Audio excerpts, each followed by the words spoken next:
had a lot of dignitaries showing up to celebrate this big event in Nigeria. But most importantly, there were African leaders who came to witness this event. More notably, of course, was Zimbabwean President Robert Mugabe, who has been in power for over 30 years. He came to witness democracy. Isn't that ironic? What do you make of that? Well, you could say it is ironic on the one hand, because obviously, as you point out, the man does not frankly have democratic credentials. I think that one could very well argue that he is not democratic, and therefore perhaps he has no business going to a party, frankly, that reflects those values.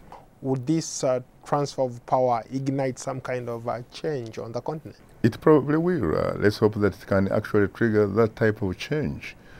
It obviously, I think, will take some time before you have a different sort of arrangement in Ethiopia, because the last time I checked, you don't conduct elections in Ethiopia, frankly.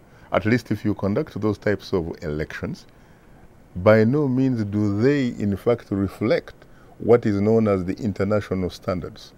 If that is an election, then perhaps one has to look for another name, and the other name probably would be a selection.